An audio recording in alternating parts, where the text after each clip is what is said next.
Ili kupata habari zetu kila siku, tafadhali bonyeza subscribe kisha alama kengele.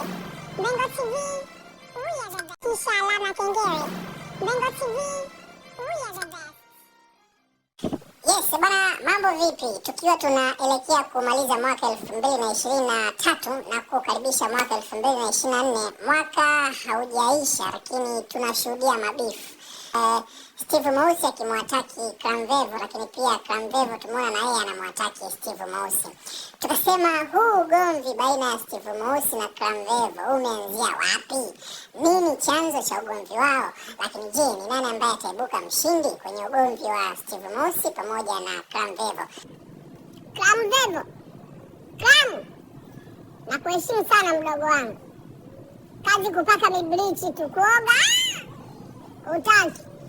Nisikilize mdogo wangu. Wewe umetaka ugomvi na mimi? Umetaka ugomvi na mimi?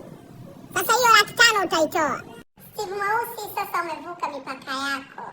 Yaani naweza kusema umejichanganya. Tuko na Steve hapa, nataka atuambie nini shida. Mambo vipi bro? Safi bwana, mimi nashukuru Mungu niko fresh kabisa, lakini naona bwana yule mtoto anataka kuniharibia siku. Anataka kunifanya nianze mwaka vizuri tu. Lakini naona anataka kunifanya nimalize mwaka vibaya. Anachokifanya ni ushamba.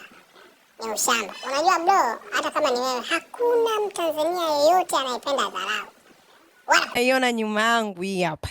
Ndinga ndo ambayo Clam anaimiliki sasa hivi. For the first time naona comedian anamiliki Harrier. Tulishazoea kuona wasanii wakubwa, unajua. Tumezoea kumuona mwanamuziki, tumezoea kumuona mwigizaji, comedian kwa namna moja au nyingine. Sio sana. Alafu tena ni new generation. Hiyo iweka kwenye mindset yako.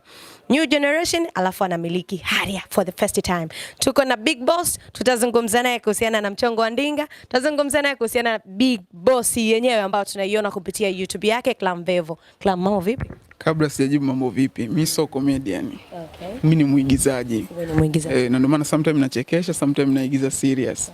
Okay. Kwa hiyo comedian ni wakina nani, wakina Ndalo, wakina Steve Mweusi, wakina Kicheche, wakina wengi wakina Mr. Braki Mwanya.